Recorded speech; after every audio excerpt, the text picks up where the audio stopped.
નમો લોહે સૌહરિહંતામ નમો લોહે સૌહૃદાનમ નમો લોહે સૌહાર્યામ નમો લોહે સૌજાયામ નમો લોહે સૌત્રિકાવતી સાવનમ ઓમકારમિંદુ સંયુક્ત નિત્યમ ધ્યાયંતિ યોગિન કામદમોક્ષનો છે ઓંકારાય નમો નમઃ મંગળમ ભગવાન મંગળમ કુટુંબોની મંગળમ કુંડારીઓ જૈન્દ્રમો સુમંગળમ નમઃ સમય સારાય સ્વાનુભૂત્યા ચકાસ્તે ચિત્તવાય ભવાય સર્વવા વિભાવ નિરુધની દાતા.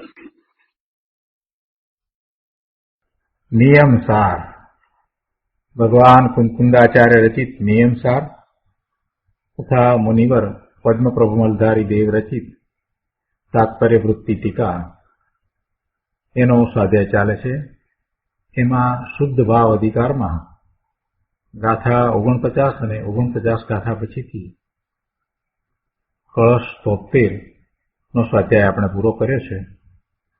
હવે આજે કુંકુંદાચાર્ય ભગવાનની ગાથા 50 નો સ્વાધ્યાય આપણે શરૂ કરીએ છીએ. આ ગાથા ઘણી મહત્વની છે અને પૂજ્ય ગુરુદેવે આ ગાથા ઉપર ઘણા પ્રવચનો આપ્યા છે, ઘણો વિસ્તાર કર્યો છે. તો ગાથા 50. પૂર્વોક્ત સકલ ભાવા પરદ્રવ્યમ પર સ્વભાવા ઇતિ હેયા સ્વક દ્રવ્યમ ઉપાદેયમ અંતઃતત્વમ ભવેદાત્મા. ગુજરાતીમાં ગાથા છે. પૂર્વોક્ત ભાવો પર ભાવ તેથી હેય છે, આત્મા જ છે આદેય અંતઃતત્વરૂપ નિજ દ્રવ્ય જે. ગાથાના અન્વયાર્થમાં કહે છે કે પૂર્વોક્ત સકલ ભાવા પર સ્વભાવા, એટલે કે પૂર્વોક્ત સર્વ ભાવો પર સ્વભાવો છે. પૂર્વોક્ત સર્વ ભાવો એટલે ઔદૈક ભાવ, ઔક્ષમિક ભાવ, ક્ષયોક્ષમિક ભાવ અને ક્ષાયિક ભાવ. એ બધા ભાવની વાત કરી કે એ બધા ભાવો પર સ્વભાવો છે. પરદ્રવ્યમ ઇતિ હેયા, અને એને પરદ્રવ્ય કયા, એટલે તે પરદ્રવ્ય છે તેથી હેય છે. પૂર્વોક્ત સર્વ ભાવો પર સ્વભાવો છે, પરદ્રવ્ય છે તેથી હેય છે. અંતઃતત્વમ સ્વક દ્રવ્યમ આત્મા ઉપાદેયમ ભવેત. અંતઃતત્વ એવું સ્વદ્રવ્ય આત્મા ઉપાદેય છે. પૂર્વોક્ત સર્વ ભાવો પર સ્વભાવો છે. જો એ ભાવોને પર સ્વભાવો કયા, અને આ વાતને આપણે સમજવાની છે. ઔદૈક ભાવ એ તો પરના લક્ષ્ય થાય એટલે એને તો આપણે એમ કહીએ કે બરાબર છે, એ પર સ્વભાવ કહી શકાય, પરના લક્ષ્ય થતો ભાવ છે. પણ મોક્ષ માર્ગના પરિણામ રૂપ ઔક્ષમિક ભાવ, ક્ષયોક્ષમિક ભાવ અને ક્ષાયિક ભાવ, એ ત્રણ ભાવો એને પણ પર સ્વભાવો કહી દીધા. તો એ વાતને આપણે ગુરુદેવ પાસેથી બરાબર સમજવાની છે. પણ અહીંયા એક વાતને યાદ રાખીએ તો એ સહેલું થઈ પડશે કે એ ચારે ચાર ભાવ પર્યાય છે. એ એક સમયની પર્યાય છે, એ ક્ષણિક ભાવ છે. એટલે ત્રિકાળી દ્રવ્યની અપેક્ષાએ જ્યારે ત્રિકાળી દ્રવ્યને સ્વભાવ કયો તો એની અપેક્ષાએ એ સર્વભાવોને પર સ્વભાવો કયા છે. ખરેખર તો જીવના જ ભાવ છે અને એમાંના ત્રણ ભાવ તો ધર્મ ભાવ છે. તે છતાંય એને પર સ્વભાવો જે કયા છે એ તો ત્રિકાળી દ્રવ્યને સ્વભાવ કયો એટલે એ અપેક્ષાથી જે પર્યાય છે એને પરસ્વભાવ કહ્યું છે, કેમ કે એનું લક્ષ્ય થઈ શકતું નથી. જે ભાવ કયા એ ભાવ ક્ષણિક છે, પર્યાય છે, અને એનું લક્ષ્ય થતું નથી. એનું લક્ષ્ય કરવા જઈએ તો વિકલ્પ આવે છે, કેમ કે એક સમયના છે. એ એક સમયની પર્યાય તો પાછી અંતર્લીન થઈ જાય છે. એટલે એનું લક્ષ્ય કરતા તો વિકલ્પ માત્ર થાય છે, પણ એમાંથી નવા નિર્મળ પરિણામ થતા નથી. ઔક્ષમિક ભાવ હોય, ક્ષયોક્ષમિક ભાવ હોય કે ક્ષાયિક ભાવ હોય, તે છતાંય એનું લક્ષ્ય કરવા જઈએ તો લક્ષ્ય થતું નથી, વિકલ્પ થાય છે, અને એમાંથી નિર્મળ પરિણામ નથી થતા. એ નવા નિર્મળ પરિણામનું કારણ બનતું નથી. અને એ વાત પછી ગુરુદેવ બહુ સારી રીતે સમજાવે છે, એટલે ઘણો એનો વિસ્તાર કર્યો છે. આપણે ગુરુદેવ પાસેથી એ સમજીશું. અહીંયા તો આ વાતને લક્ષ્યમાં રાખવાની છે કે આ અપેક્ષાથી એ ચારેય ભાવોને પર સ્વભાવ કયા છે, અને પછી એમ કહીને એને પર દ્રવ્ય કહી દીધા. કેમ કે પોતાનું ત્રિકાળ ધ્રુવ સ્વરૂપ છે, જેનું લક્ષ્ય કરતા જ નિર્મળ પરિણામ થાય છે, એ સ્વદ્રવ્ય છે. તો પછી એ ભાવને પરદ્રવ્ય કયા, અને તેથી એ ભાવને છોડવા લાયક કયા. એનું લક્ષ્ય કરવા લાયક નથી, એ આશ્રય કરવા લાયક નથી, માટે એ હેય છે એમ કહ્યું. અંતરતત્વ એવું સ્વદ્રવ્ય આત્મા એ ઉપાધિ છે. ટીકામાં પદ્મપ્રભુ મલધારી દેવ કહે છે કે આ હે ઉપાદે અથવા તો ત્યાગ ગ્રહણના સ્વરૂપનું કથન છે. હે એટલે છોડવા લાયક, ઉપાદે એટલે ગ્રહવા લાયક, આશ્રય કરવા લાયક. એટલે હે ઉપાદે અથવા ત્યાગ ગ્રહણના સ્વરૂપનું કથન છે. જે કોઈ વિભાવ ગુણ પર્યાયો છે તેઓ પૂર્વે 49મી ગાથામાં વ્યવહાર નયના કથન દ્વારા ઉપાદેયપણે કહેવામાં આવ્યા હતા, પરંતુ શુદ્ધ નિશ્ચય નયના બળે, શુદ્ધ નિશ્ચય નયે તેઓ હેય છે. આ જે ચાર ભાવ છે એને વ્યવહારથી ઉપાદેય કહ્યા હતા. ત્યાં તો શુદ્ધ નિશ્ચય નયથી એને હેય કહ્યા છે. શા કારણથી? કારણ કે તેઓ પર સ્વભાવો છે અને તેથી જ પરદ્રવ્ય છે. સર્વ વિભાવ ગુણ પર્યાયોથી રહિત શુદ્ધ અંતઃતત્વ સ્વરૂપ સ્વદ્રવ્ય છે, અને એ સ્વદ્રવ્ય છે તે જ ઉપાધિ છે. શુદ્ધ અંતઃતત્વ સ્વરૂપ સ્વદ્રવ્ય છે, એમાં એ વિભાવ પર્યાયો નથી. એટલે શુદ્ધ અંતઃતત્વ સ્વરૂપ સ્વદ્રવ્ય છે તે જ ઉપાદેય છે. આ હે અને ઉપાદેયની વાત કરી. ખરેખર સહજ જ્ઞાન, સહજ દર્શન, સહજ ચારિત્ર, સહજ પરમ વિતરાગ, સુખાત્મક શુદ્ધ અંતઃતત્વ સ્વરૂપ આ સ્વદ્રવ્યનો આધાર સહજ પરમ પારિણામિક ભાવ લક્ષણ કારણ સમય સાર છે.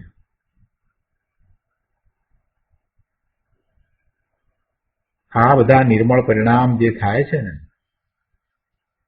સહજ જ્ઞાન, સહજ દર્શન, સહજ ચારિત્ર અને સહજ પરમ વિતરાગ સુખ,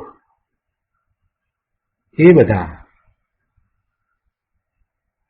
નો આધાર સ્વદ્રવ્ય છે. શુદ્ધ અંતઃતત્વરૂપ સ્વદ્રવ્ય છે કે જે સહજ પરમ પારિણામિક ભાવ લક્ષણો વાળું છે. એ જ કારણ પરમાત્મા છે, એ જ કારણ સમયસાર છે.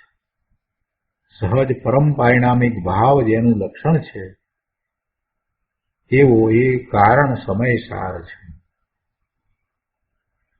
એ ઉપાદેય છે. એ ઉપાદેય છે. જ્યારે પેલા જે ભાવ કયા 4 ભાવ એ ધ્યેય છે, એ છોડવા લાયક છે. તો એ રીતે ધ્યેય અને ઉપાદેય અથવા તો ત્યાગ અને ગ્રહણનું સ્વરૂપ અહીંયા સમજાવ્યું છે. તો આનો વધુ વિસ્તાર અને પ્રયોજનભૂત વાત આપણે પૂજ્ય ગુરુદેવ પાસેથી સમજીએ. પ્રવચન રત્ન ચિંતામણી ભાગ બીજો, પુસ્તકમાં પાના નંબર 289, કોમ્પ્યુટરમાં ગો ટુ પેજ નંબર 296. પુસ્તકમાં પાના નંબર 289, ગાથા 50 ઉપરનું પ્રવચન. ગુરુદેવ અહીંયા શરૂઆતમાં જ કહે છે કે આ 50મી ગાથા જરી આકરી છે, સખત છે. એટલે એમાં જે વાત કહેવામાં આવી છે એને શાસ્ત્રના અભ્યાસ દ્વારા સમજી શકાય. એમને એમ કોઈ આવીને બેસી ગયો હોય તો એને તો ઊંધું પડે, એ વાત એને સમજમાં આવે નહીં. શું કહેવા માંગે છે એ સમજે નહીં, કઈ અપેક્ષાથી વાત ચાલે છે એ સમજે નહીં, કયા ન્યાયનું કથન છે એ સમજે નહીં, તો એને તો અનર્થ થઈ જાય. એટલે ગુરુદેવ કહે છે કે આ 50મી ગાથા જરી આકરી છે.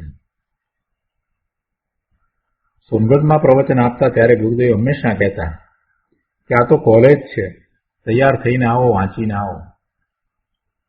અને વાત પણ એમ જ છે, જ્યારે આવી ગાથા હોય અને એની ઉપર ગુરુદેવ વિવેચન કરતા હોય, ખૂબ સમજાવતા હોય, સૂક્ષ્મ બારીક ન્યાય આપતા હોય, ત્યારે જો વાંચીને તૈયાર થઈને ના આવ્યા હો, શાસ્ત્રનો બિલકુલ અભ્યાસ ન હોય, તો સમજણ તો ના પડે પણ કાંઈક ઊંધું પકડાઈ જાય. એટલે એ અપેક્ષાથી ગુરુદેવ કહે છે કે આ 50મી ગાથા જરી આકરી છે, તો તમે બરાબર ધ્યાન રાખીને સમજજો. અહીં તો ક્ષાયિક ભાવને પણ વ્યવહાર નયના વિષયમાં લઈ લીધો છે. જો શરૂઆતમાં જ ગુરુદેવે વાત કરી દીધી કે કઈ રીતે આ આકરી છે. 4 ભાવમાં જે ક્ષાયિક ભાવ, ક્ષાયિક સંકિત છે, જ્ઞાનનો ક્ષાયિક ભાવ કહીએ તો કેવળ જ્ઞાન છે, અને ચારિત્રનો કહીએ તો યથાખ્યાત ચારિત્ર છે. તો આ ક્ષાયિક ભાવ, આવા ક્ષાયિક ભાવને પણ વ્યવહાર નયના વિષયમાં લઈ લીધો છે. જો કે 49મી ગાથામાં પણ એને વ્યવહાર નયનો વિષય તો કહ્યા હતા, પણ અહીંયા તો એને હે કહ્યા છે કે અહીં તો ક્ષાયિક ભાવને પણ વ્યવહાર નયના વિષયમાં લઈ લીધો છે. નાયક ભાવરૂપ પરમ પારિણામિક ભાવની અપેક્ષાએ ઔદૈક ભાવ, ઉપશમિક ભાવ, ક્ષયોપશમિક ભાવ અને ક્ષાયિક ભાવ, એ 4 ભાવ છે એ વ્યવહાર નયનો વિષય છે. ગુરુદેવ અહીંયા કહે છે કે ઔદૈક ભાવ કે જે ધર્મનું કારણ નથી, જે બંધનું કારણ છે, એવો ઔદૈક ભાવ, અને ક્ષાયિક ભાવ જે ધર્મનો ભાવ છે, એ સ્વરૂપનું લક્ષ્ય કરતા થતો ભાવ છે, એવો ક્ષાયિક ભાવ. તો પછી કે ઔદૈક ભાવ અને ક્ષાયિક ભાવ બંને વ્યવહાર નયનો વિષય છે. 4 ભાવમાં પહેલો ભાવ લીધો અને છેલ્લો ભાવ લીધો. ઔદૈક ભાવ અને ક્ષાયિક ભાવ બંને વ્યવહાર નયનો વિષય છે. એટલે એમાં એ વાત ગર્વિત છે કે ઔપસમિક અને ક્ષયોપસમિક ભાવ પણ વ્યવહાર નયનો વિષય છે. પણ અહીંયા તો 2 છેડાને લીધા. ઔદૈક ભાવ આ છેડે અને ક્ષાયિક ભાવ એટલે પેલો છેડો.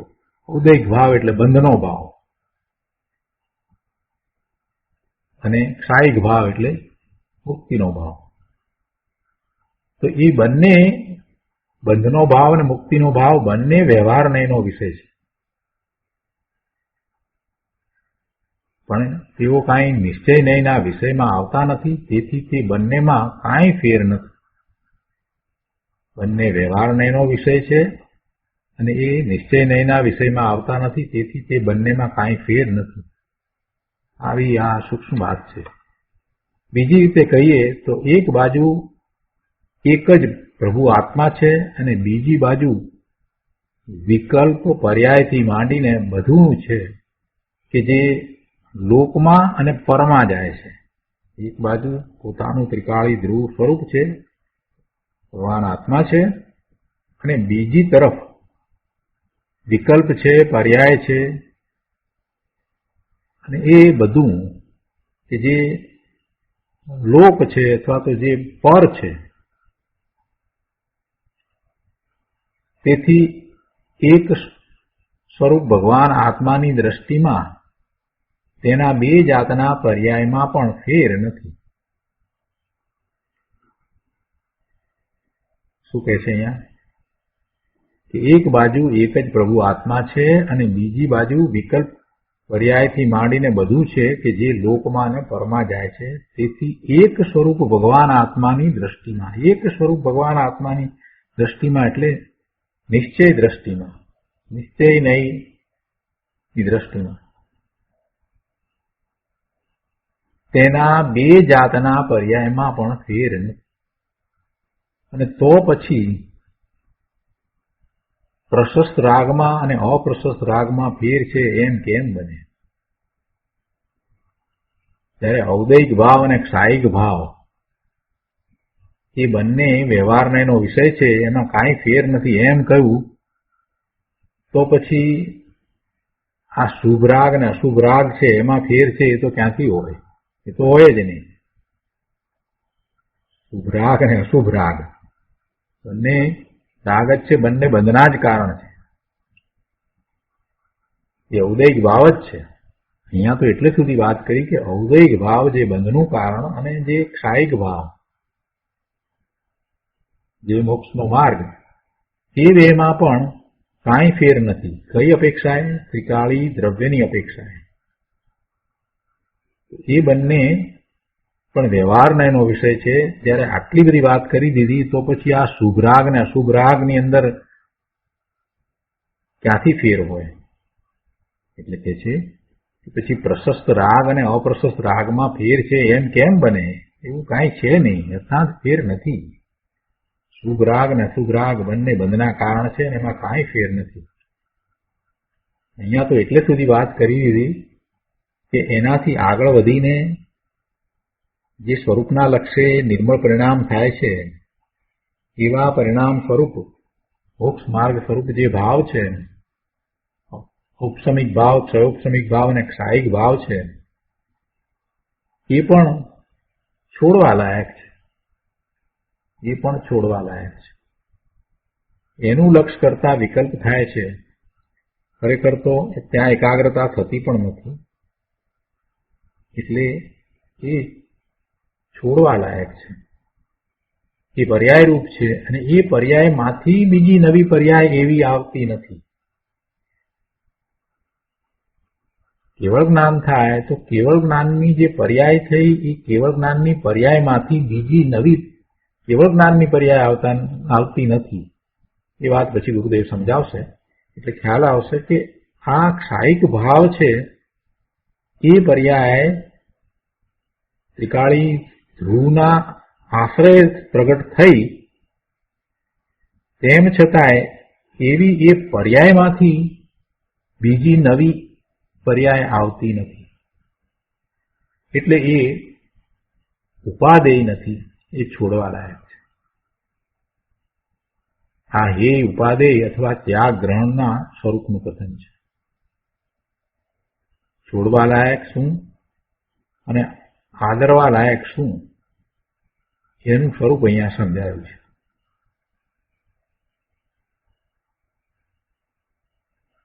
ગુરુદેવ અહીંયા ટીકાને સમજાવે છે, કહે છે કે જે કોઈ વિભાવ ગુણ પર્યાયો છે તેઓ પૂર્વે 49મી ગાથામાં વ્યવહાર નયના કથન દ્વારા ઉપાદેયપણે કહેવામાં આવ્યા હતા. પરંતુ શુદ્ધ નિશ્ચયના બળે તેઓ હેય છે. 49મી ગાથાની અંદર મુનિવરે ટીકાની અંદર જે વાત કરી હતી તો એમાં એમ કહ્યું હતું કે આ નિશ્ચયનય અને વ્યવહારનયના ઉપાદેયપણાનું પ્રકાશન એટલે કથન છે એમ કરીને વાત કરી હતી. અને ત્યાં એમ પણ સાથે કહેવામાં આવ્યું હતું કે એ ચારે ભાવો એ વિભાવ પર્યાયો ખરેખર વ્યવહારનયના કથનથી વિદ્યમાન છે અને એવો વ્યવહારનયનો વિષય પણ છે. એવો વ્યવહારનયનો વિષય છે એ ચાર ભાવ છે એ વ્યવહારનયનો વિષય પણ છે, એનું અસ્તિત્વ પણ છે અને એ વ્યવહારનયના કથનથી વિદ્યમાન છે એ વાત ત્યાં કરી હતી. એટલે એને અહીંયા યાદ કરીને ફરીથી કહે છે કે એ વિભાવ ગુણ પર્યાયો છે તેઓ પૂર્વે 49મી ગાથામાં વ્યવહારનયના કથન દ્વારા ઉપાદેયપણે કહેવામાં આવ્યા હતા, પરંતુ શુદ્ધ નિશ્ચયનયના બળે તેઓ હેય છે. જે કોઈ વિભાવ ગુણ પર્યાયો એટલે ચાર ભાવ, આ ચાર ભાવ ને વધુ સ્પષ્ટ કરતા ગુરુદેવ કહે છે કે આ નરક આદિ ગતિ, મનુષ્યની ગતિ, તિર્યંચની ગતિ, દેવની ગતિ, નરકની ગતિ, એ બધી ગતિ એ ઔદૈક ભાવ, એ ગતિ તે ઔદૈક ભાવ છે.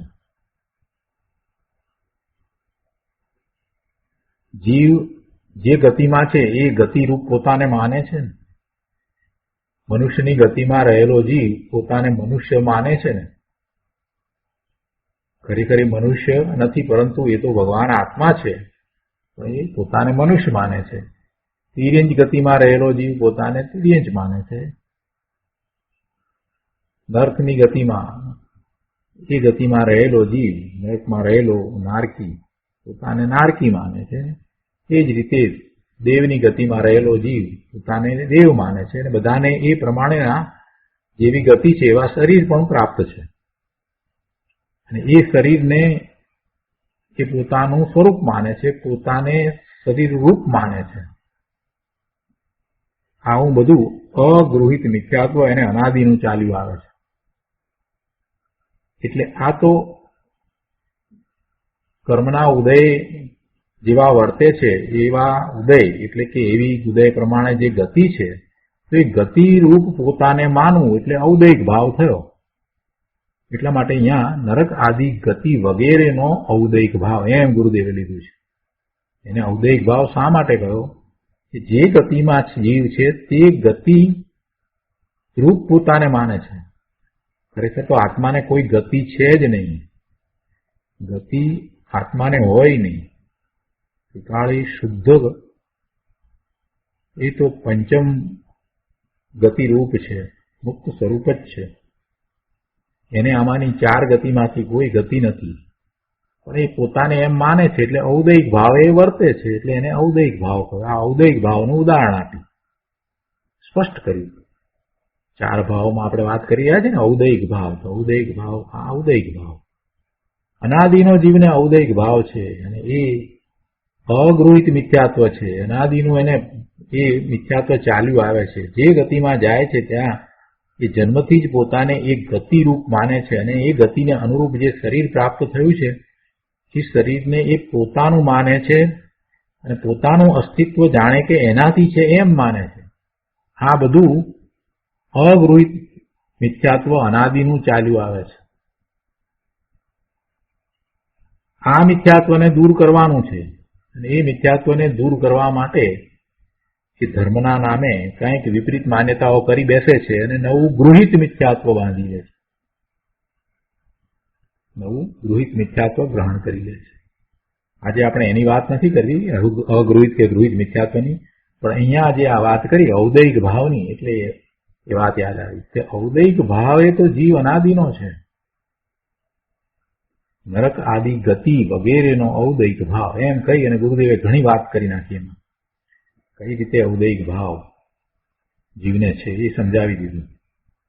અને એ ગતિમાં રહ્યો છે તો એ ગતિમાં જે કાંઈ બને છે, જે સંયોગો આવે છે, એ બધામાં એ રૂપ થઈ જાય છે, એ ઓતપ્રોત થઈ જાય છે. એ જ ઔદૈક ભાવ છે. મનુષ્યની ગતિમાં છે તો મનુષ્યની ગતિમાં જે કાંઈ કર્મના ઉદયને કારણે સંયોગો વગેરે પ્રાપ્ત થાય છે તો એ સંયોગો સાથે પોતે એકરૂપતા અનુભવે છે, એમાં એકત્વ મમત્વ કરે છે. એ બધું ઔદૈક ભાવ જ છે, બીજું શું છે? ઔદૈક ભાવને સમજવાની થોડીક જરૂર છે કે કઈ રીતે ઔદૈક ભાવ છે. આપણે ઔદૈક ભાવને સમજ્યા નથી અને આપણે માનીએ છીએ કે આપણે ધર્મમાં છીએ. જો કર્મના ઉદયને કારણે ગમે તે હોય, પણ શ્રદ્ધામાં તો જેમ છે તેમ સાચી શ્રદ્ધા હોવી જોઈએ ને. કર્મના ઉદયને કારણે સંયોગો આવે, એવું શરીર મળે, એ પ્રમાણે બીજું બધું મળે, આ બધું મળ્યા કરે, પણ છતાંય એ રૂપે હું નથી એવું શ્રદ્ધામાં તો હોવું જોઈએ ને. દ્રવ્યશ્રુતનો અભ્યાસ કર્યા પછીથી વિકલ્પ રૂપ શ્રદ્ધામાં તો એમ હોવું જોઈએ ને. ભલે અનુભવ રૂપ શ્રદ્ધા નથી, પણ વિકલ્પ રૂપ શ્રદ્ધામાં તો એમ થવું જોઈએ ને કે આ હું નહીં. મનુષ્યની ગતિ એ મારું સ્વરૂપ નથી, અને એ મનુષ્યની ગતિને અનુરૂપ મળેલું જે શરીર એ પણ મારું નહીં. અને એ ગતિમાં જે સંયોગો આવે છે, જે સંયોગો પ્રાપ્ત થાય છે, એમાંનો એક પણ સંયોગ મારો નથી ને એ સાથે મારે કાંઈ સંબંધ નથી. આવું એને શ્રદ્ધામાં તો લેવું પડે ને. ભલે એને અનુભવ નથી, સમ્યક દર્શન નથી, છતાંય એટલી વાતને એને પકડવી તો પડશે ને. નહીંતર ક્યાંથી સમ્યક દર્શન થશે? સાચી શ્રદ્ધા વિકલ્પ સહિતની જ્યાં સુધી એ કરશે નહીં ત્યાં સુધી એ ક્યાંથી સમ્યક દર્શન પ્રગટ કરવાનું છે? ચર્ચા કરવાની નથી, દ્રઢતા કરવાની છે. બહારમાં જે થઈ રહ્યું છે એનાથી પોતે જુદો છે એ ભાવ તો એને સતત રહેવો જોઈએ ને.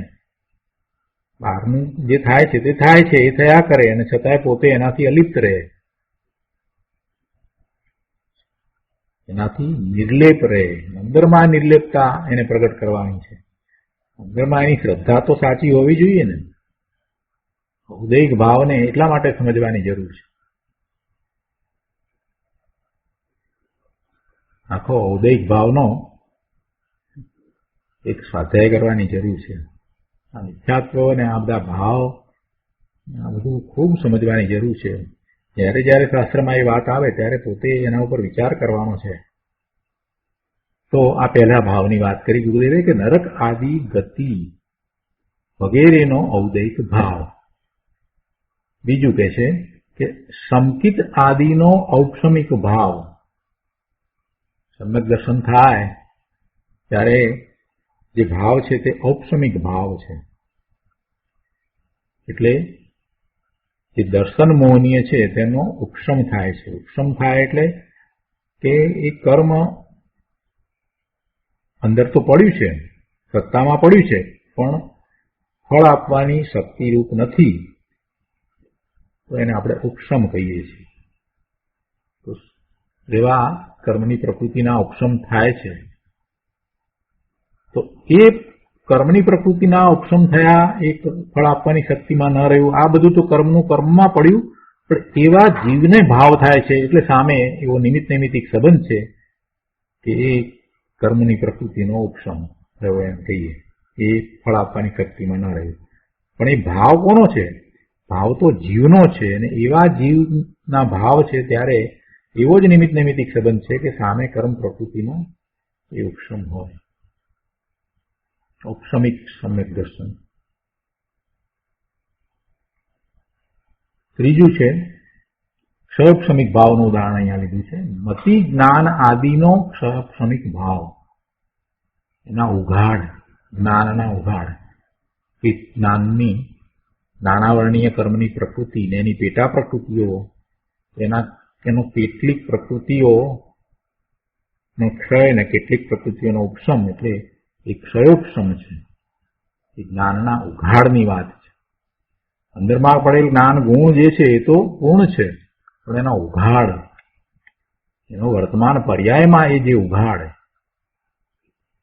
એ ઉઘાડનું જે કારણ છે એ જીવનો એવો ભાવ છે. એમ નથી કે પેલા કર્મનું કાંઈ થાય છે, પણ નિમિત્ત નૈમિતિક સંબંધ એવો છે કે સામે એ કર્મની પ્રકૃતિના એ પ્રમાણે ક્ષમ હોય છે. કેટલીક પ્રકૃતિના ક્ષયો, કેટલીક પ્રકૃતિના ઉપશમ હોય છે. તો એ મતિ જ્ઞાન આદિનો ક્ષાયોક્ષમિક ભાવ. ચોથું, કેવળ જ્ઞાન આદિનો ક્ષાયિક ભાવ. જ્ઞાનનો પૂર્ણ ઉઘાડ, પૂર્ણ દશા પ્રગટ થઈ છે, જ્ઞાનાવરણીય કર્મની પ્રકૃતિનો તો ક્ષય થયો છે, પૂર્ણપણે ક્ષય થયો છે. તો એવો ક્ષાયિક ભાવ કેવળ જ્ઞાન આદિ. હવે અહીંયા કેવળ જ્ઞાન આદિનો કયો છે, તો એમાં બીજી પ્રકૃતિઓ પણ સાથે લઈ લેવાય. જેમ કે સંકિત, ક્ષાયિક સંકિત પણ હોય, એટલે કે દર્શન મોહનીય કર્મનો પણ પૂર્ણપણે ક્ષય થયો હોય. યથાખ્યાત ચારિત્ર પણ હોય, એટલે મોહનીય કર્મની બધી પ્રકૃતિઓનો ક્ષય થયો હોય. સર્વ કષાયોનો ક્ષય થયો હોય, બધી કર્મની પ્રકૃતિઓ મોહનીય કર્મની, દર્શન મોહનીય અને ચારિત્ર મોહનીયની બધી જ પ્રકૃતિઓનો ક્ષય થયો હોય. એ પણ ક્ષાયિક ભાવ છે. દર્શનાવરણીય કર્મની બધી પ્રકૃતિઓનો ક્ષય થયો હોય તો કેવળ દર્શન, એ પણ ક્ષાયિક ભાવ છે. એટલે કેવળ જ્ઞાન આદિનો ક્ષાયિક ભાવ, એટલે એમાં આદિ કહેતા આ બધા પ્રકારના ક્ષાયિક ભાવને સમજી લેવાના. તો અહીંયા ચાર ભાવ ગુરુદેવે અહીંયા સમજાવ્યા આપણને કે ઔદૈક ભાવ, ઔપશમિક ભાવ, ક્ષાયોક્ષમિક ભાવ અને ક્ષાયિક ભાવ. તો આ બધા વિભાવ ગુણ પર્યાયો છે. જ્યારે ત્રિકાળી આત્મા સહજ સનાતન સત છે કે જેમાં કાંઈ ઘાલમેલ નથી, એટલે કે વિકાર નથી, ભેળસેળ નથી, બીજું કાંઈ આની અંદર છે નહીં, એકદમ શુદ્ધ ત્રિકાળી આત્મા સહજ સનાતન સત છે. સનાતન સત, સનાતન હોવા પણ એમ, અને એની અંદર બીજો કોઈ વિકાર નથી, મલિનતા નથી, એ એક રૂપ રહે છે. આગળ કહે છે, તેમજ જેમાં ઉપજવું કે વિણસવું એવું પણ કાંઈ નથી. જેમાં આ ત્રિકાળી આત્મા સહજ સનાતન સત છે, એની અંદર કોઈ વિકાર નથી, તેમજ તેમાં કાંઈ ઉપજવું કે વિણસવું એવું પણ નથી. નવું ઉપજે અને જૂનું વીણશે, નવો ઉત્પાદ થવો અને જૂનાનો વ્યય થવો એવું પણ આત્મામાં કાંઈ નથી. એટલે ઉત્પાદ વ્યય રહિત છે કે ઔદૈક, ઔપશમિક, ક્ષાયોક્ષમિક અને ક્ષાયિક એ ચારેય ભાવને 49મી ગાથામાં જાણવા માટે ઉપાદેય કહેવામાં આવ્યા હતા. એને માત્ર જાણવા માટે ઉપાદેય કહ્યા હતા, એટલે કે જ્ઞાન કરવા લાયક છે, પરંતુ એ આદરણીય નથી, એ આશ્રય કરવા લાયક નથી, એમ ત્યાં વાત તો કરી હતી. પણ છતાંય ત્યાં એ રીતે વાત કરી હતી, ઉપાદેય છે, પણ એ ઉપાદેયમાં સ્પષ્ટ કર્યું હતું કે એ જાણવા લાયક છે, જ્ઞાન કરવાની અપેક્ષાથી ઉપાદેય કયા હતા, વ્યવહારથી ઉપાદેય કયા હતા. તો એ ચારેય ભાવને 49મી ગાથામાં જાણવા માટે ઉપાદેય કહેવામાં આવ્યા હતા. કારણ કે તેઓ હોવાપણે છે ને, અસ્થિરૂપ છે ને, તેથી એ અસ્થિરૂપ છે, હોવાપણે છે, એમ એ જાણવા લાયક છે, પરંતુ આદરવા લાયક નથી. આમ 49મી ગાથામાં તે ચારેય ભાવને જાણવા માટે ઉપાદેયપણે કહેવામાં આવ્યા હતા. પરંતુ હવે કહે છે કે અંતરદ્રષ્ટિના બળે તેઓ હેય છે, અર્થાત આદરવા લાયક નથી. અંતરદ્રષ્ટિના બળે નિશ્ચય નયથી, શુદ્ધ નયથી એ ચારેય ભાવ છોડવા લાયક છે, હેય છે, આદરવા લાયક નથી. એક ભગવાન આત્મા જે સનાતન સત છે, જેની અંદર બીજો કોઈ વિકાર નથી અને જેની અંદર ઉત્પાદ વ્યય નથી, અનાદિ અનંત છે, એ જ આદરવા લાયક છે. ધ્રુવ સ્વરૂપ શાશ્વત ટંકોત્કીર્ણ ભગવાન આત્માનો જે ત્રિકાળ એક રૂપ સ્વભાવ છે, તેની દ્રષ્ટિએ વ્યવહાર નયના કથન દ્વારા જેમને ઉપાદેય કહેવામાં આવ્યા હતા તે આ બધા ચારેય ભાવો ખરેખર તો હેય છે, છોડવા લાયક છે. કઈ દ્રષ્ટિએ? નિશ્ચય નયની દ્રષ્ટિએ એ ચારેય ભાવો હેય છે. વ્યવહાર નયના કથન દ્વારા એને જાણવાની અપેક્ષાએ ઉપાદેય કહેવામાં આવ્યા હતા, છતાંય નિશ્ચય નયથી તો એ ચારેય ભાવો હેય છે. ગુરુદેવ અહીંયા કહે છે કે આ ચારેય ભાવને હેય ગયા એ વાત ગળે ઉતરવી બહુ મુશ્કેલ છે. કેમ કે એમાં ઔદૈક ભાવને હેય કહ્યો એ તો ઠીક છે, પણ ઔપસમિક, ક્ષયોપસમિક અને ક્ષાયિક ભાવને પણ હેય કહ્યો, આવી વાત તો ગળે ઉતરવી બહુ અઘરી પડે. કેમ કે હજી અજ્ઞાનીને તો શુભ ને અશુભ ભાવ એની વચ્ચે એને એવો તફાવત લાગે છે, અને એ તો હજી શુભ ભાવને પણ છોડવા માટે તૈયાર નથી, એટલે એને હેય માનતો નથી. અજ્ઞાનીને તો હજી શુભ ભાવને હેય માનવાની વાત કરીએ ને તો એને તો આકરી લાગે છે, એને કઠણ પડે છે. આ દયા, દાન, વ્રત, ભગવાનની ભક્તિ, પૂજા, નામ, ગુણ, સ્મરણ આદિના જે ભાવ છે, શુભ ભાવ છે, એ રાગ છે, એ વ્યવહાર છે, અને એ બંધનું કારણ છે. તો એ ભાવને હેય માનવો અજ્ઞાનીનો તો કઠણ પડે છે. શુભ રાગને, શુભ ભાવને હેય માનવા એ પણ અજ્ઞાનીને તો કઠણ પડે છે. અને જે વ્યવહાર રાગને હેય માને તેને પેલો અજ્ઞાની મિથ્યા દ્રષ્ટિ માને છે, ઊંધું થઈ જાય છે. આપણે એવા અજ્ઞાનીને એમ કહીએ કે આ શુભ ભાવ છે તે હેય છે, તો એ આપણને મિથ્યા દ્રષ્ટિ કહી દેશે. મિથ્યા દ્રષ્ટિ નહીં તો આપણને નાસ્તિક કહી દે, એટલું સુધી વાત કરી દે. જ્ઞાનીને, જેને શાસ્ત્રના બિલકુલ અભ્યાસ નથી, એને જો તમે આવી વાત કરો કે આ બધા દયા, દાન, વ્રત, ભગવાનની પૂજા, ભક્તિના જે ભાવ છે, શુભ ભાવ જે છે એ તો છોડવા લાયક છે, તો તમને એ નાસ્તિક સમજવા લાગે. ગુરુદેવ એમ કે છે અહીંયા કે અજ્ઞાની એને એ મિથ્યા દ્રષ્ટિ માનવા લાગે કે આ તો મિથ્યા દ્રષ્ટિ છે, કે શુભ ભાવને હેય કે છે એમ. એટલે કહેવાનો આશય એ છે કે અજ્ઞાનીને તો હજી આ વાતે ગળે ઉતરે એમ નથી કે શુભ ભાવ હેય છે, એ વાતે હજી તો એને બેસતી નથી. જ્યારે અહીંયા તો એથી આગળ વધીને એમ કે છે કે આ ઔદૈક, ઔપસમિક, ક્ષયોપસમિક અને ક્ષાયિક એવા જે ચાર ભાવ કયા હતા તે બધાએ શુદ્ધ નિશ્ચય નયના બળે, એટલે એવી દ્રષ્ટિથી એ હેય છે. એ ચારે ભાવ, ક્ષાયિક ભાવને પણ એમાં હેય કહી દીધો. ઔપસમિક, ક્ષયોપસમિક અને ક્ષાયિક ભાવ એ પણ હેય છે. તો હવે આ વાત તો અજ્ઞાનીને ક્યાંથી બેસશે? શુભ ભાવને હજી હેય માનતા એને કઠણ પડે છે, તો પછી આ ઔપસમિક, ક્ષયોપસમિક, ક્ષાયિક ભાવ, નિર્મળ પરિણામો એને હેય કહીએ એ વાત તો એને ક્યાંથી બેસે? બહુ અઘરું.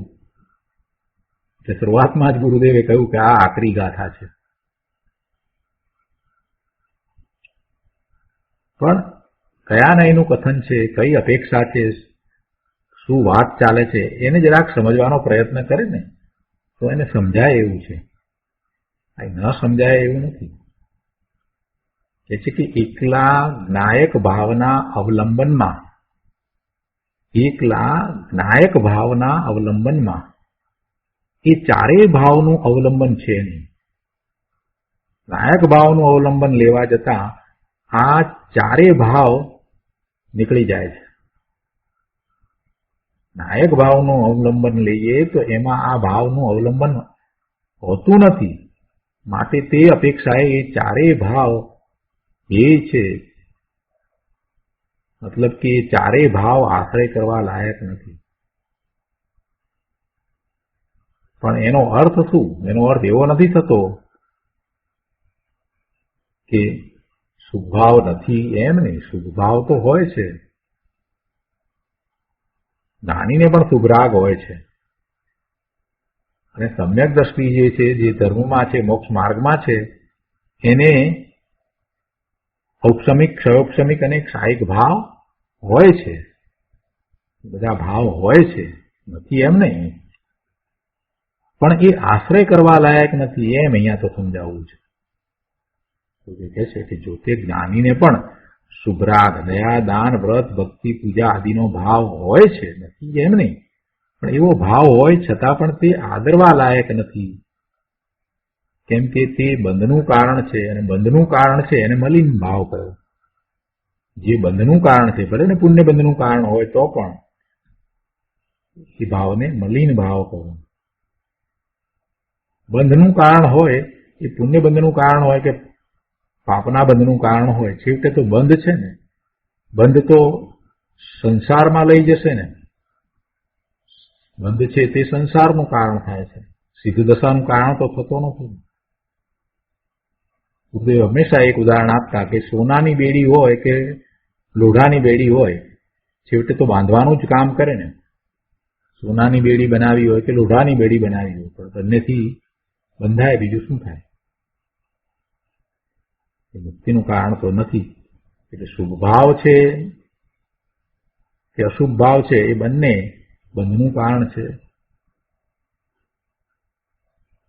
બેમાંથી એકે આદરવા લાયક નથી. અને એ અપેક્ષાથી શુભ ભાવને પણ અહીંયા મલિન કહ્યો છે. પણ એ તો ઠીક, શુભ ભાવ તો બંધનું કારણ છે, માટે એને ત્યાં મલિન કહ્યો, એ વાત તો તોય સમજાય છે.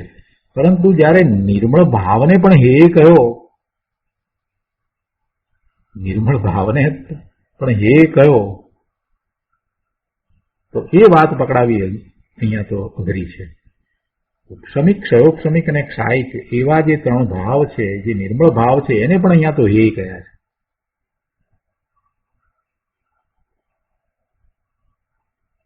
એટલે જયારે નિર્મળ ભાવને હે કહ્યા એવી વાત હોય, તો પછી પેલા શુભ ભાવ જે છે એ તો પછી મલિન ભાવ હે હોય એમાં તો કાંઈ શંકા રહેતી નથી.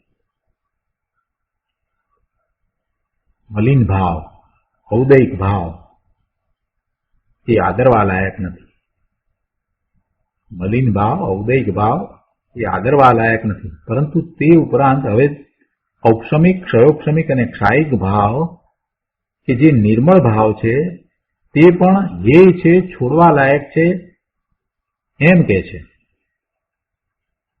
નિર્મળ, જ્ઞાનમય, કેવળ જ્ઞાન આદિરૂપ જે અનંત ચતુષ્ટયનો પર્યાય પ્રગટ થાય, તે પર્યાય પણ નિશ્ચય નયની દ્રષ્ટિએ હે છે એમ કહેવું થયું ને.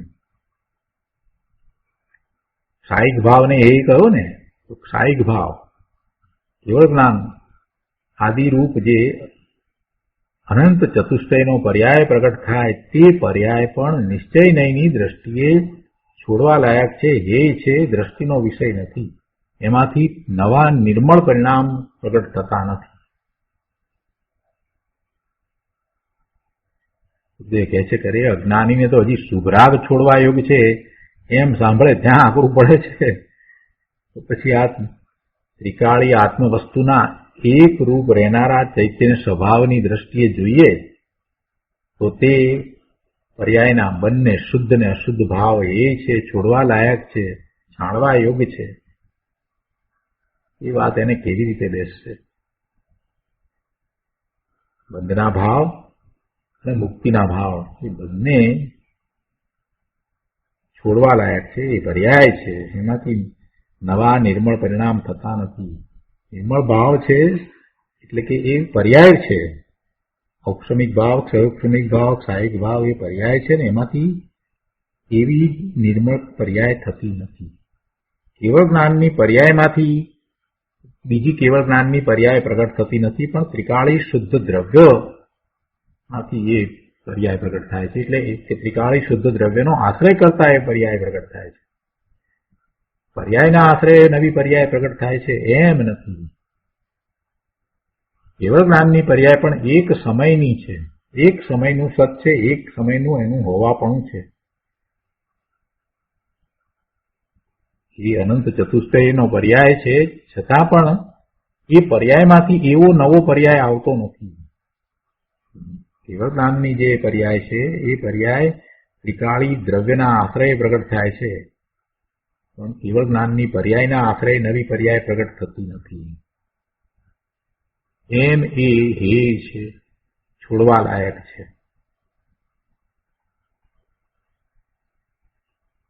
અહીંયા 291 પાના પર બીજા પેરેગ્રાફમાં આગળ ગુરુદેવ સમજાવે છે કે ભગવાન આત્મા એક જ સમયમાં પરિપૂર્ણ પ્રભુપણે બિરાજે છે. પોતે ભગવાન આત્મા પોતાનું નિજ ત્રિકાળી શુદ્ધ સ્વરૂપ છે એની વાત અહીંયા સમજાવી છે કે એ પરિપૂર્ણ છે, કોઈ વાતે અધૂરો નથી. એક જ સમયમાં પરિપૂર્ણ પ્રભુપણે બિરાજે છે. એક સમયની અંદર પણ એનું પરિપૂર્ણ જે સત્વ છે એ એવું જ રહ્યું છે. કોઈ પણ સમયે, એક સમયમાં કહેતા એ દરેક સમયે એ પરિપૂર્ણ જ છે. પરિપૂર્ણ આનંદ, પરિપૂર્ણ જ્ઞાન, પરિપૂર્ણ સ્વચ્છતા, પરિપૂર્ણ શ્રદ્ધા, પરિપૂર્ણ શાંતિ, ઉપશમ રસ વગેરે પરિપૂર્ણ ભાવથી તે ભર્યો પડ્યો છે. આવા તેના ત્રિકાળી સ્વભાવની દ્રષ્ટિથી જોઈએ તો બંધના અને મોક્ષના બંને પર્યાય હે છે. તે આવો છે, આવો ત્રિકાળ એનો સ્વભાવ છે. જો એ દ્રષ્ટિથી જો જોઈએ તો પછી બંધના અને મોક્ષના બંને પર્યાય હે છે. બંધનો પર્યાય એટલે ઔદૈક ભાવ અને મોક્ષનો પર્યાય એટલે કેવળ જ્ઞાન એટલે કે ક્ષાયિક ભાવ. એ બંને હે છે. કઈ અપેક્ષાથી વાત કરી કે પોતાનું પરિપૂર્ણ શુદ્ધ સ્વરૂપ છે એ એક રૂપ છે, અનાદિ અનંત છે, જેની અંદર પરિપૂર્ણ આનંદ, પરિપૂર્ણ જ્ઞાન, પરિપૂર્ણ સ્વચ્છતા, પરિપૂર્ણ શ્રદ્ધા, પરિપૂર્ણ શાંતિ વગેરે અનંત ભાવો પૂર્ણપણે પડ્યા છે. એવો એ ભગવાન આત્મા જે ક્યારેય બદલાતો નથી, એક રૂપ રહે છે. તો એવા ત્રિકાળી સ્વભાવની દ્રષ્ટિથી જોઈએ તો બંધના અને મોક્ષના બંને પર્યાય હે છે. અરે કેવળ જ્ઞાન અને કેવળ દર્શન પણ એ છે. કેમ કે કેવળ જ્ઞાન સાધકને છે નહીં, અને જે પર્યાય નથી તેનું લક્ષ કરવા જશે તો રાગ થશે. જો અહીંયા એક સરસ વાત ગુરુદેવે સમજાવી દીધી. સાધકને કેવળ જ્ઞાન તો હજી પ્રગટ થયું નથી. જે પર્યાય એને હજી પ્રગટ થઈ નથી, સાધક દશામાં હજી કેવળ જ્ઞાન પ્રગટ નથી થયું, એ તો પૂર્ણ દશા છે. કેવળ જ્ઞાન સાધકને તો છે નહીં, અને જે પર્યાય નથી એનું લક્ષ કરવા જશે તો શું થશે? રાગ થશે. એ રાગ જે છે એ તો બંધનું કારણ છે. રાગથી કાંઈ નિર્મળ પરિણામ થતા નથી. રાગથી નિર્મળ પરિણામ નથી થતા. ગુરુદેવ કહે છે કે આજનો વિષય બહુ આકરો છે, કઠણ છે. અજ્ઞાની તો ઝઘડા તકરાર કરે છે કે નિમિત્તથી કાર્ય થાય છે અને નિમિત્તથી કાર્ય ન થાય એમ જે માને તે એકાંતિક મિથ્યા દ્રષ્ટિ છે. આમ અજ્ઞાની કહે છે. જ્ઞાની હજી એ દ્રષ્ટિ પડી છે, નિમિત્તથી કાર્ય થાય છે.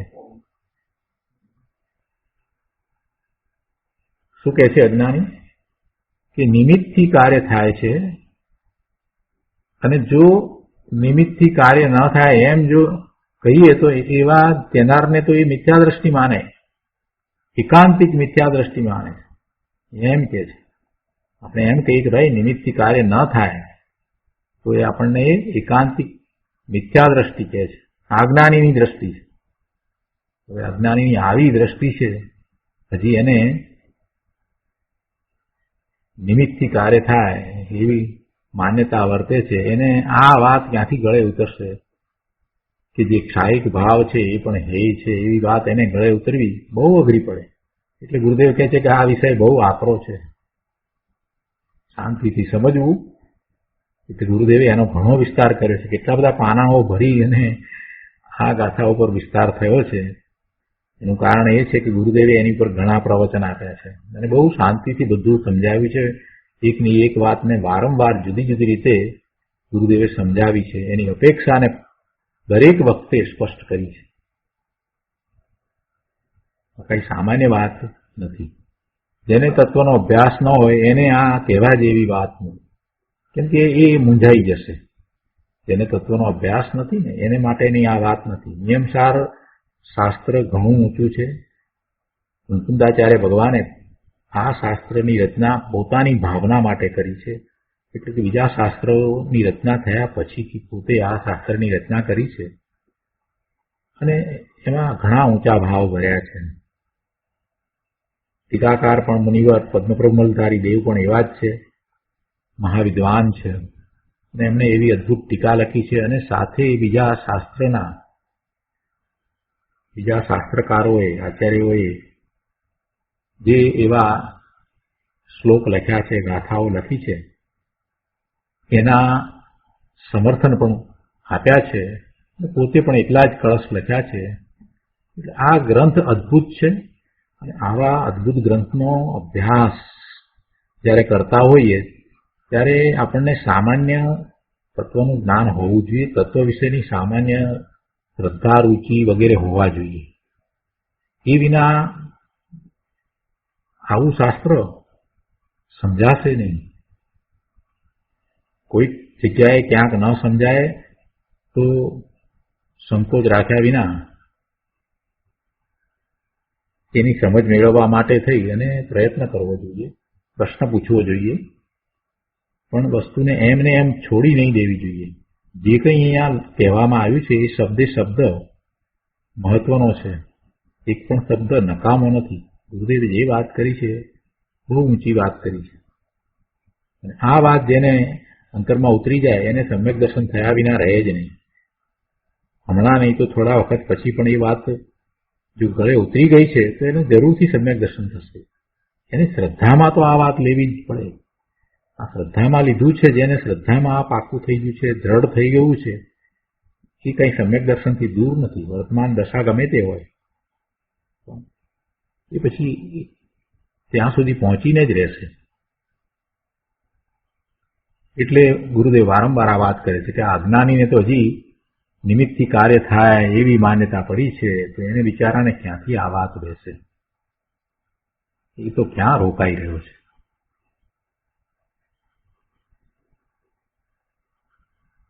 જગત ક્યાં રોકાયું છે? ગુરુદેવ એમ કહે છે કે જગત ક્યાં રોકાયું છે? જગત ક્યાં રોકાયું છે એટલે કે જગતના જીવો ક્યાં રોકાઈ રહ્યા છે, કેવી કેવી મિથ્યા માન્યતાઓમાં અને અજ્ઞાનમાં રોકાઈ રહ્યા છે, એમ કહેવું છે. અહીં તો એમ કે છે કે નિમિત્ત તો ક્યાંય એક બાજુ રહ્યું, એટલે કે નિમિત્તથી બંધ અને મોક્ષ થાય એમ તો છે જ નહીં. કેમ કે તે બંધ અને મોક્ષ પોતાની યોગ્યતાથી થાય છે, પર્યાય છે, એ કોઈ નિમિત્તથી થતી નથી.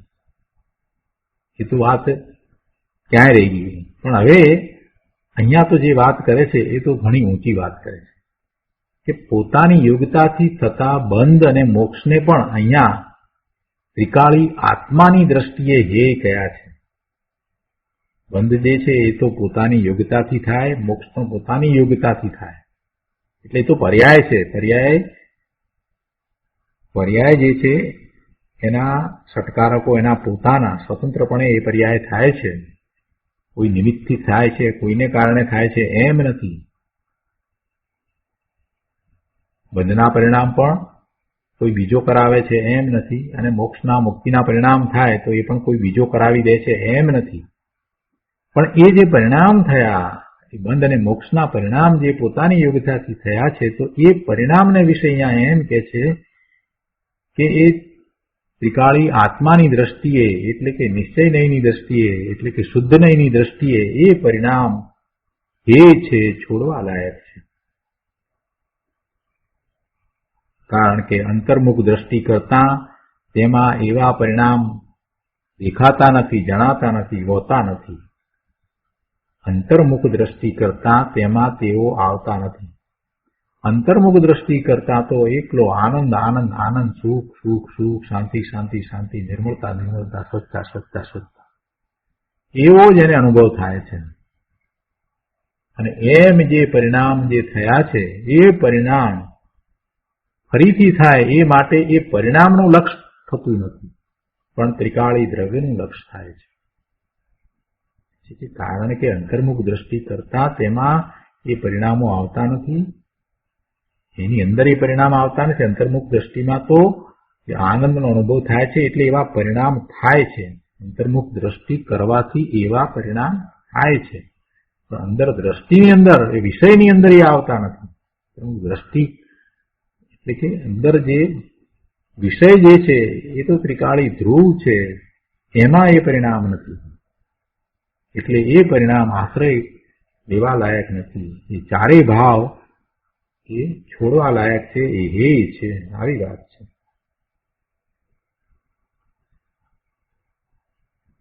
ગુરુદેવ અહીંયા કહે છે કે અજ્ઞાનીને એવી પણ માન્યતાઓ વર્તે છે કે આ બધી જે વાત કહે છે એ બધી સોનગઢવાળા જ કહે છે. ગુરુદેવ કહે છે કે આ તો નિયમસારની વાત છે, આ સોનગઢનું નથી, આ નિયમસારનું છે. જે કંઈ કહ્યું એ બધું નિયમસારમાંથી કહ્યું. નિયમસાર શું સોનગઢનું સૂત્ર છે? આ નિયમસાર સૂત્ર તો કુંકુંદાચાર્ય ભગવાનનું છે. કુંકુંદાચાર્ય ભગવાન કહે છે કે એ મેં મારા માટે નિયમસાર બનાવ્યું છે. કુંકુંદાચાર્ય ભગવાને પોતે પોતાને માટે નિયમસાર બનાવ્યું છે.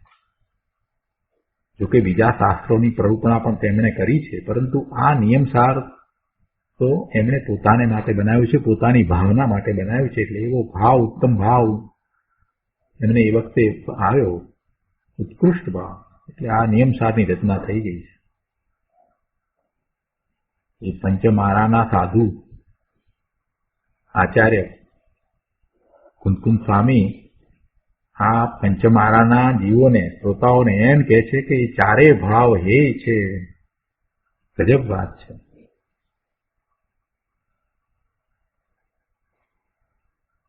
તો આજનો સ્વાધ્યાય આપણે અહીંયા સુધી રાખીએ છીએ. હવે સુખધામ બોલીએ. સુખધામ અનંત સુસંત ચરી દિન